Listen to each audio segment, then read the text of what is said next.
nós vamos abrir a nossa Bíblia, então, lá em Lucas, no capítulo 23, a partir do versículo 33. Lucas 23, a partir do versículo 33. Nesse texto que nós vamos ler, que é o texto da crucificação de Jesus, nós encontramos uma época muito parecida com a nossa. Por exemplo, quem condenou Jesus?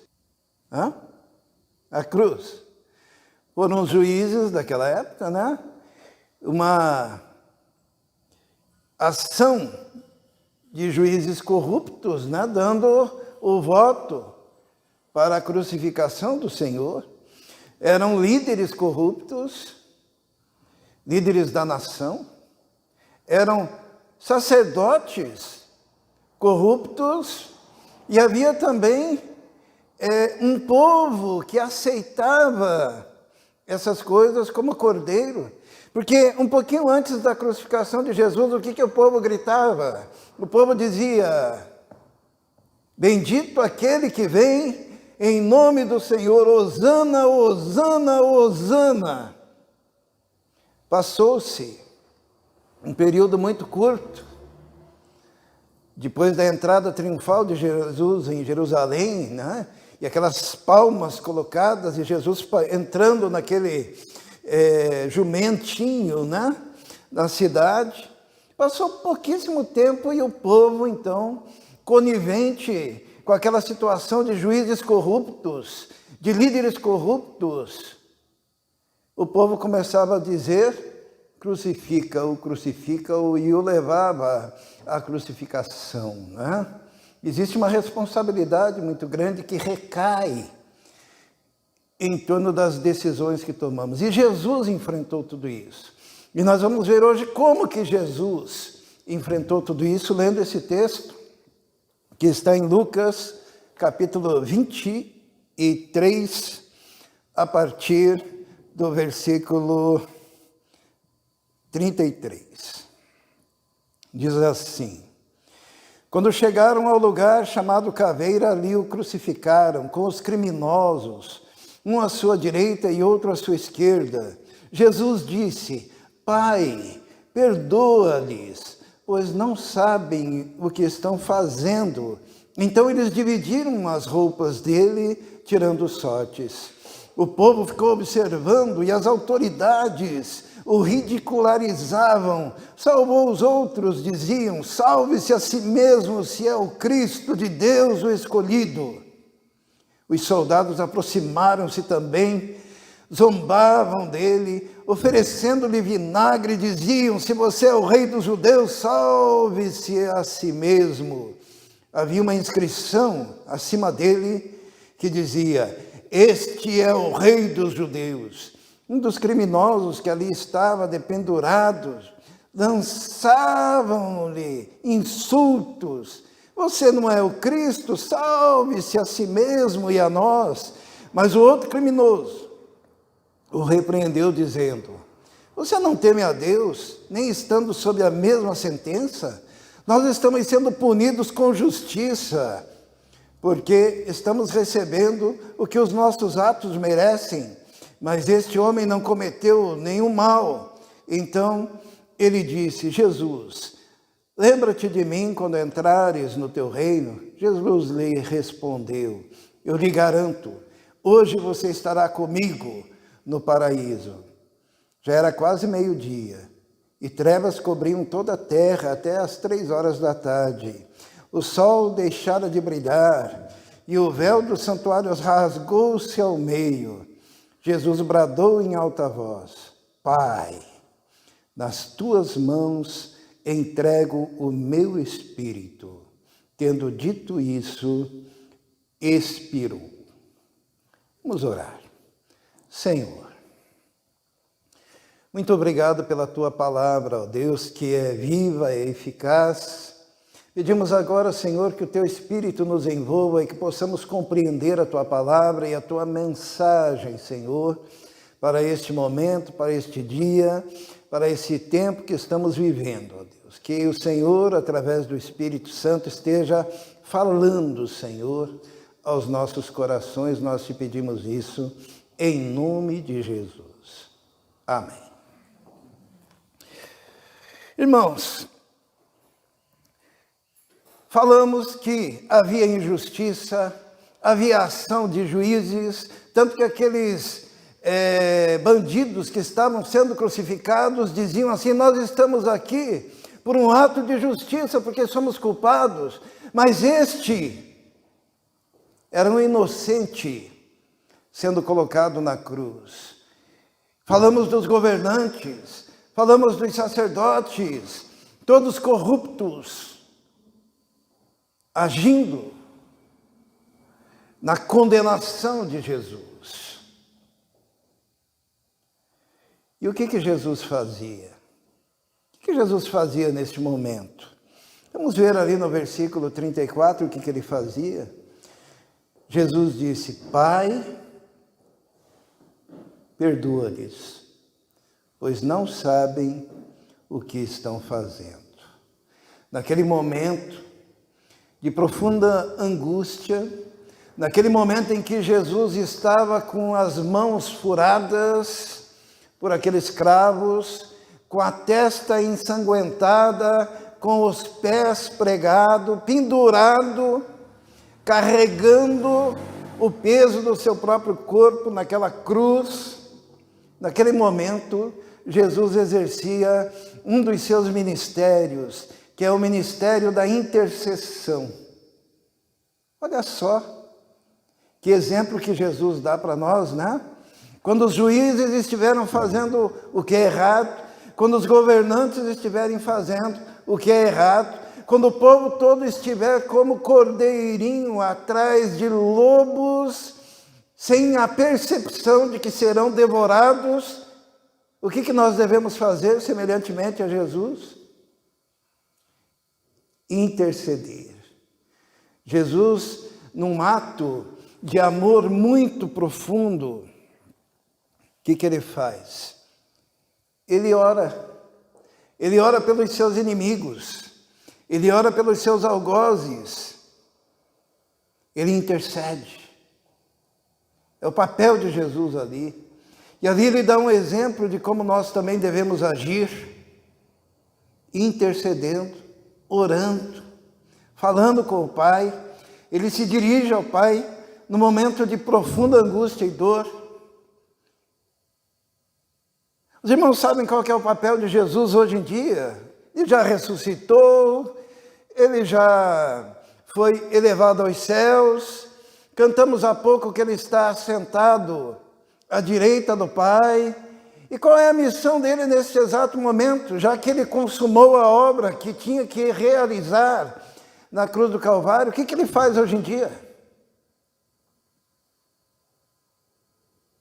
Vamos ler então, né? Romanos capítulo 8, nos diz exatamente o que Jesus está fazendo nesse exato momento, né? No versículo 34, 8:34. Romanos 8:34, podem abrir, né? Diz assim: quem os condenará?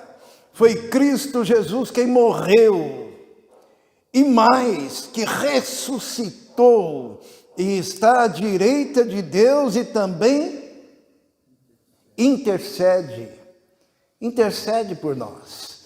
O papel de Jesus hoje é o papel do intercessor, é o papel daquele que está lá sentado à direita do Pai, fazendo o mesmo que ele fez lá na cruz, quando ele disse assim: Pai, perdoa-lhes, porque eles não sabem o que fazem. Ele estava intercedendo por aqueles homens que estavam ali embaixo, zombando.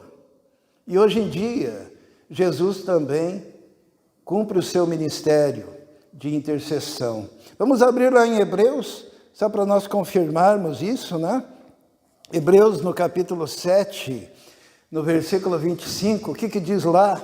Hebreus 7, 25, diz assim: portanto, ele é capaz de salvar definitivamente aqueles que, por meio dele, aproximam-se de Deus, pois vive sempre para interceder por eles. Jesus é o intercessor. E quando nós olhamos Jesus, conforme a Bíblia diz, à destra do Pai, intercedendo por nós. E quando nós olhamos para Jesus, crucificado na cruz, intercedendo também, nós podemos entender como é o papel de Jesus como intercessor. As palavras do Calvário, vamos abrir lá de novo em Lucas, né? Lucas no capítulo 23, aquelas palavras proferidas no Calvário, elas são um exemplo para que nós entendamos qual é o papel do Senhor hoje em dia e de que maneira Ele intercede por nós. A primeira coisa que nós vemos aqui nesse texto, em Lucas, no capítulo 23, versículo 34, mantém aberto lá, é quando Jesus diz assim: Pai, perdoa-lhes, pois não sabem o que fazem. Não sabem o que estão fazendo. Primeira coisa que a gente vê ali é a dimensão, o tamanho da misericórdia de Jesus quando intercede. Porque aqui ele está intercedendo pelo quê? Por inimigos. Aqui ele está intercedendo por pessoas que são culpadas. Aqui ele está intercedendo por pessoas que não podem se justificar, porque os seus atos são terríveis. E nós precisamos entender que quando Jesus lá no céu está intercedendo por nós, Ele está intercedendo também por pessoas, o quê? Culpadas. Nós não somos melhores do que estes que estavam ali, aos pés da cruz, zombando, escarnecendo. Ninguém deve chegar diante de Deus em oração e dizer assim: Senhor, estou orando, estou baseado nos meus méritos, estou baseado nas minhas esmolas, estou baseado nas minhas boas obras. Jesus é aquele intercessor misericordioso que intercede pelo homem pecador. Uma das coisas que mais falta para a igreja, para o povo de Deus, é entender que o povo de Deus é um povo culpado. Culpado. Com a única diferença é que foi perdoado. Essa é a diferença. Mas nós merecíamos a condenação. E mesmo assim, num ato de amor, num ato de misericórdia, Jesus, Ele intercede por nós, né? Eu fico imaginando se fosse qualquer um de nós lá na cruz, crucificado naquele momento, aquele povo lá embaixo zombando, os líderes corruptos, os juízes corruptos, os sacerdotes corruptos. Quais seriam as palavras nossas lá na cruz? Miriam, pergunto a você, você estaria orando, intercedendo, clamando? Ou eu mesmo estaria fazendo isso? Você estaria fazendo isso ou você estaria dizendo palavras de maldição sobre aquele povo tão errado? Eles mereciam bênção ou mereciam maldição? Jesus, no entanto, Ele não amaldiçoou, né? Nós vivemos, quando eu falo essas coisas, eu sei que o meu vídeo não vai muito longe na internet, né? Mas eu vou falar. Nós vivemos um período agora de juízes corruptos, de líderes corruptos, né?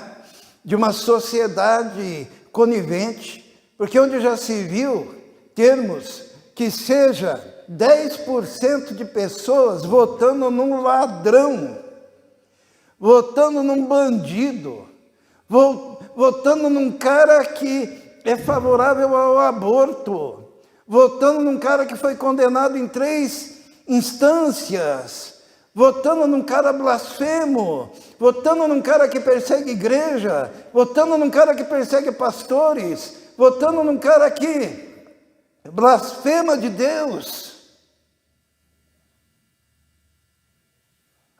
E nós, como igreja, devemos o que fazer com esse povo? Interceder, abençoar, seguindo o exemplo de Jesus, né? Embora seja aos nossos olhos inadmissível coisas que acontecem. Jesus viu aquele povo e daí ele nem pensou duas vezes.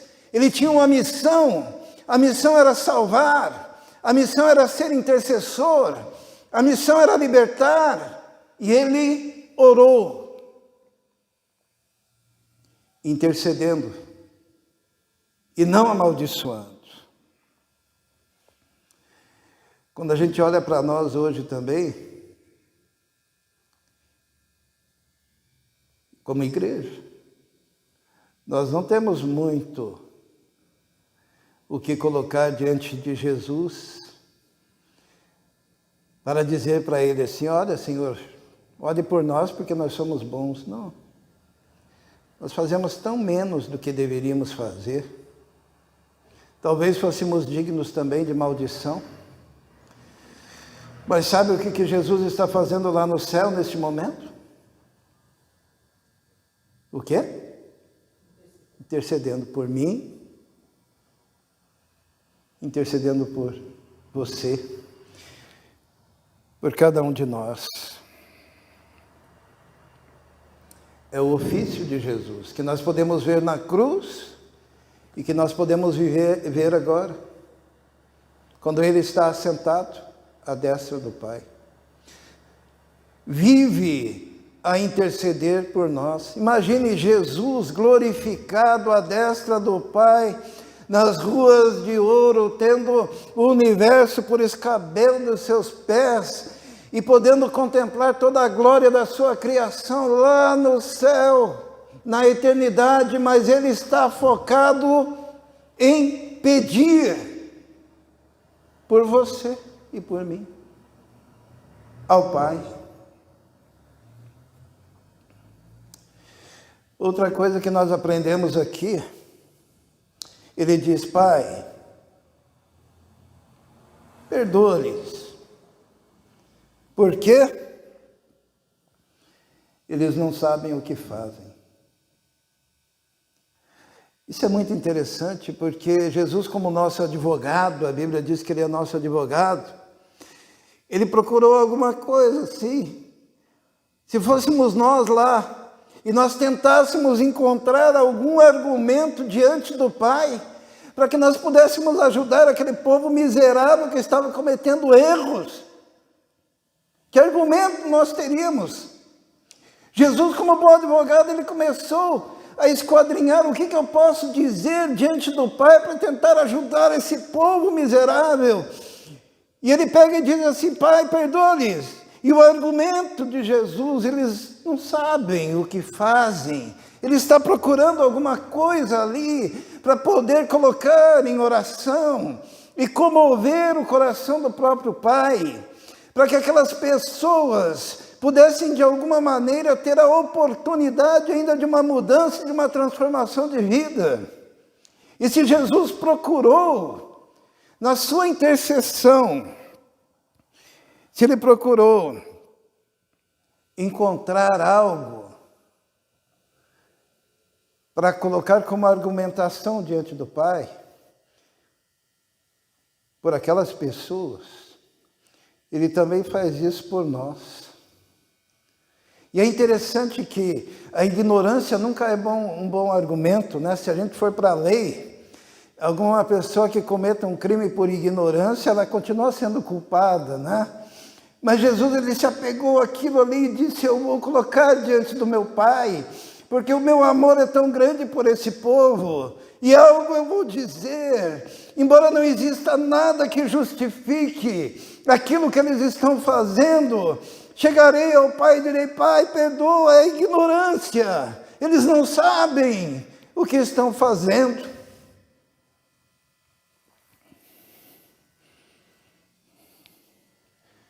É como se Jesus, sabe quando a gente está orando, A Bíblia diz que nós não sabemos orar como convém, né?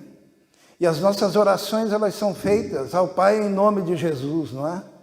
E daí quando nós vamos orar, nós somos tão ignorantes, nós temos tão pouca capacidade de entender o que realmente precisamos, que o Senhor Jesus, ele tem que reinterpretar as orações diante do Pai, e é como se ele fosse um revisor de texto, e a Miriam está de joelhos orando, e Jesus ora, ela está pedindo isso, mas eu vou ajudar, eu vou colocar melhores palavras, eu vou colocar um melhor sentimento, para que a palavra chegue ao meu Pai, e a oração seja contemplada. E Jesus é aquele revisor, aquele que procura ser o advogado, que melhora, intensifica as nossas orações. Por isso que ele é o mediador. Esses dias a Rebeca Vitória me perguntou o que é um mediador. Mediador é aquele que fica entre um e outro, né? Que faz aquela mediação.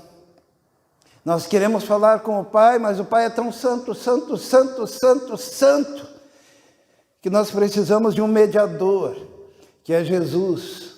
E Ele é o nosso intercessor diante do Pai. Nós falamos com Jesus e Jesus reinterpreta aquilo que nós estamos falando, porque nós não sabemos orar como convém. E Jesus, então, ele pega, revisa, ele procura o que seja melhor, e ali, naquele caso, ele encontrou para fazer a sua intercessão a ignorância daquele povo, e colocou a ignorância, que seria algo negativo, como ponto de apoio pelo qual ele poderia argumentar com o Pai, para que aquele povo que estava lá pudesse ser abençoado. Eu pergunto aos irmãos, será que foi um argumento válido? Eles não sabem o que fazem? Eles ouviram a vida inteira os ensinos de Moisés, não é verdade? Eles eram judeus. Eles ouviram a vida inteira os ensinos de Isaías, Jeremias, Ezequiel, Daniel, Sofonias, Jonas, Miqueias, Malaquias.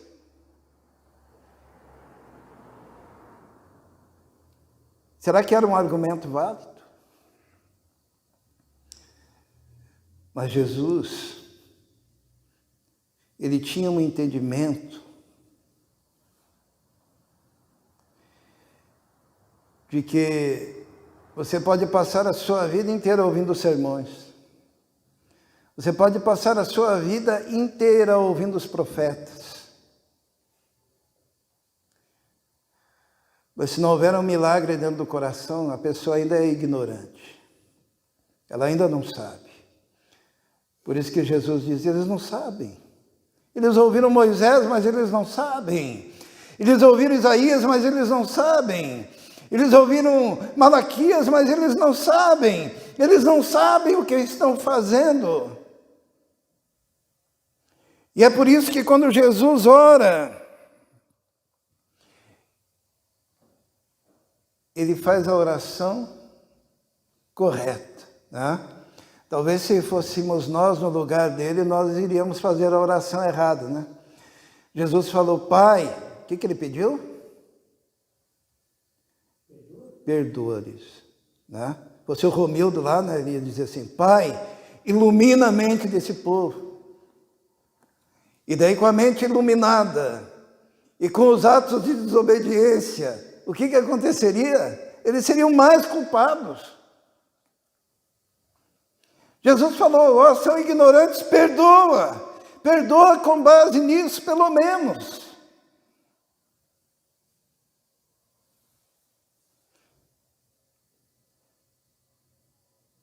Eles não sabem o que fazem.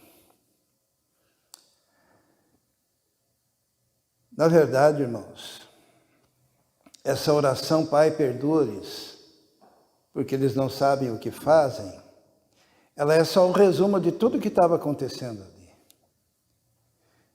Porque a cada açoite, a cada momento em que a coroa era apertada na cabeça dele, pegavam uma cana e batiam na cabeça dele para que os espinhos entrassem mais profundamente. A cada martelada que ele levava com aqueles pregos nas suas mãos e pés, ali havia uma oportunidade de Jesus parar de interceder. Jesus mesmo, ele disse assim, que se ele quisesse, ele poderia rogar ao Pai, e o Pai lhe mandaria legiões de anjos, e ele sairia dali. Mas cada martelada ele intercedia, porque ele queria ir até o fim.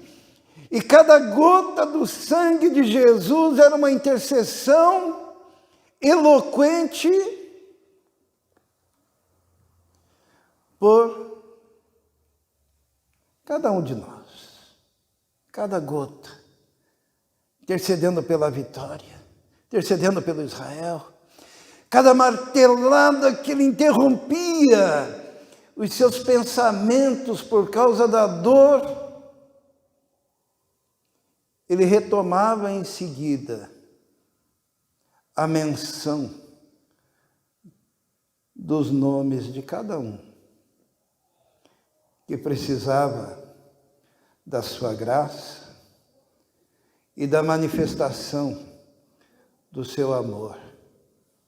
Ele foi perseverante em oração, em súplica, em intercessão pelos seus inimigos. Será que Deus ouviu aquela oração? Será que Deus atendeu?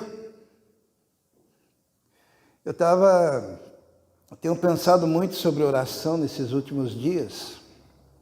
E agora há pouco Israel, a igreja, estava cantando, Israel estava dirigindo a canção, e no coro as crianças grandes estavam cantando com intensidade: Jesus, filho de Davi, tenha compaixão de mim. Num primeiro momento, parecia que Jesus não ia atender, mas a intensidade daquele clamor tocou o coração, e Jesus manda vir aquele homem e atende o seu clamor.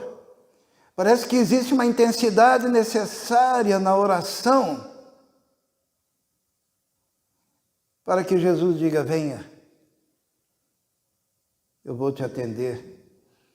Às vezes nós oramos de forma tão insossa, sem intensidade. E Jesus nos ensina aqui o que é intensidade. É perseverança no meio da dor. Ele continuou orando. E Deus atendeu a sua oração. Teve um episódio, irmãos, na descida do Espírito Santo. Vamos lá para o capítulo 2 de Atos. Nós vamos ver a resposta a esta oração, né? Teve, no dia de Pentecostes, Pedro, capítulo 2, a partir do versículo 22, Pedro se levanta para pregar, e não muito tempo depois disso, isso que aconteceu lá na cruz, era algo recente, mas na descida do Espírito Santo, na inauguração da igreja, Pedro prega o primeiro sermão, e a primeira coisa que Pedro diz é que vocês que estão me ouvindo, israelitas, vocês mataram o Senhor da glória. No versículo 22, Pedro diz assim: israelitas, ouçam estas palavras. Jesus de Nazaré foi aprovado por Deus diante de vocês por meio de milagres, maravilhas e sinais que Deus fez entre vocês, por intermédio dele. Como vocês mesmos sabem, este homem lhes foi entregue por propósito determinado e pré-conhecimento de Deus. e vocês, com a ajuda de homens perversos, o mataram, pregando-o na cruz. Pedro está pregando para aquele povo que matou Jesus. Será que Deus ouviu a oração? Pai, perdoa-lhes. Pedro, quando faz o apelo, ele diz assim, no versículo 38, arrependam-se, e cada um de vocês seja batizado em nome de Jesus Cristo, para perdão dos seus pecados, e receberão o dom do Espírito Santo. No versículo 40 diz assim, com muitas outras palavras os advertia e insistia com eles, salvem-se dessa geração corrompida. E os que aceitaram a mensagem foram batizados. Naquele dia houve um acréscimo de cerca de 3.000 pessoas. Valeu a oração do Mestre? Pai, perdoa-lhes, eles não sabem o que fazem. Algum tempo depois, Pedro diz, vocês mataram o Rei da Glória, Jesus, arrependam-se, creiam. E 3.000 pessoas são salvas. E aqueles sacerdotes, né, que ajudaram a matar Jesus. Vamos lá em Atos capítulo 6, versículo 7. O que diz ali? Diz assim, assim a palavra de Deus se espalhava, crescia rapidamente o número de discípulos em Jerusalém. Também um grande número de sacerdotes obedeciam à fé. Provavelmente muitos daqueles que estavam ali, aos pés da cruz, gritando crucifica-o, daqueles que ajudaram a condenar o Mestre, daqueles que aceitaram a ação dos juízes corrompidos, aqueles que aceitaram a ação dos governadores da sua época, aqueles que riam, aqueles que zombavam. Agora, obedeciam à fé. Por quê? Porque Jesus intercedeu por eles. Alguém já exemplificou a oração de Jesus? Pai, perdoa-lhes,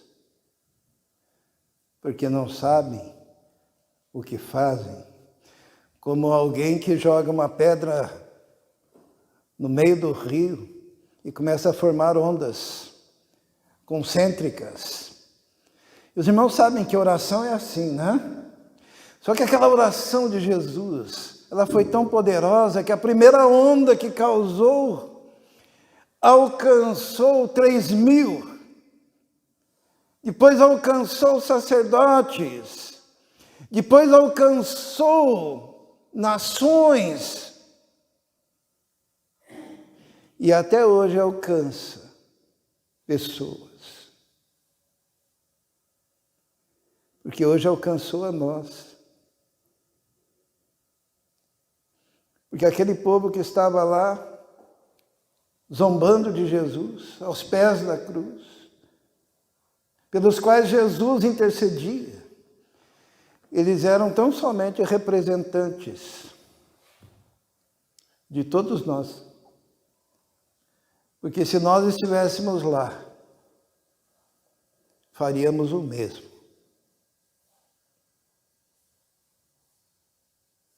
Sem saber que aquele que estava sendo morto era o próprio Filho de Deus e que tinha vindo para nos salvar. A oração de Jesus, ela foi por mim e por você também.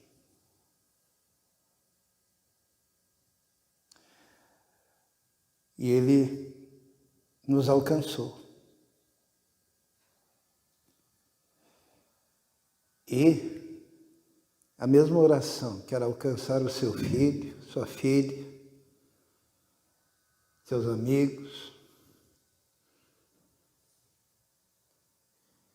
E é uma oração que nós devemos repetir.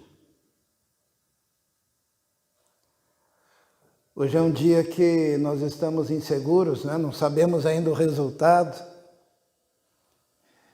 Mas talvez os juízes, os governadores e o próprio povo possam cometer erros que atingirão a todos. Nós clamamos ao Senhor que não aconteça. Mas não importa qual a situação. A oração dos nossos lábios como igreja deve ser: Pai, perdoa-lhes, abençoa e salva esse povo. Vamos fechar os nossos olhos.